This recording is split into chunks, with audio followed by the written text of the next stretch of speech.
Hey TBC Kindle, I'm Brother Tyler, and we're here again today with another Kindle Weekly Devotional.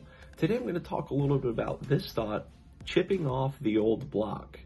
And that's going to make more sense once we get into this. And we're going back to Genesis today, and I'm going to read from Genesis chapter 41, verses 38 through 40.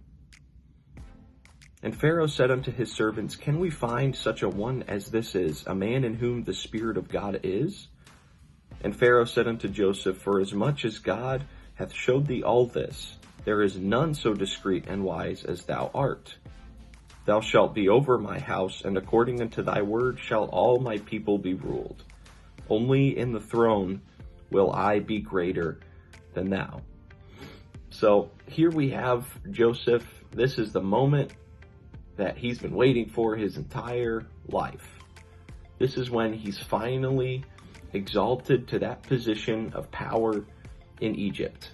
And by the way, this is some pretty cool typology of Jesus Christ, where after his very intense abasement or humiliation, because he was brought down so low, he was able to be exalted to rule over all the earth. This is some cool typology of that. But here we see Joseph finally being exalted to this position. Well, we've seen him as a man of integrity before, even before now, before he was ever thrown into this dungeon for years and years and years. He was still a man of integrity then. Why did he have to go through all that stuff now? And why did it have to wait till here for him to get his reward? Well, I think that the Lord was chipping off the old block. Now, what exactly am I trying to say? I know chip off the old block is referring to, a child being similar to their parents in some fashion or another, either by appearance or behavior or something.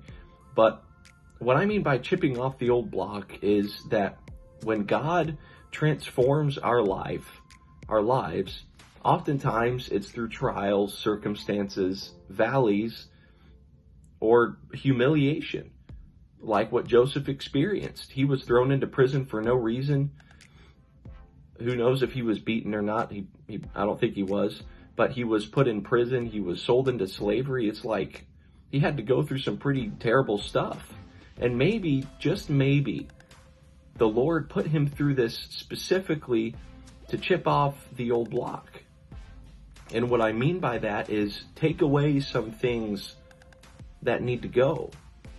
Sometimes God needs to take some things out of our life through trials. We see things happen in our life and we say, oh man, I realize that I have this problem.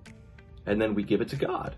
And that's how he kind of gets rid of stuff. He gets rid of some of those layers of flesh and pride and things of that nature. If you remember, when Joseph had the dreams of him, of the sun, moon, and stars bowing to him, and all his brothers' sheaves bowing to him and everything, he went and just told them. But now all of a sudden, he doesn't have such an air of, oh, look at my dream, look what's going to happen to me. Now it's more like, no, the answer's not in me, but God shall give an answer of peace.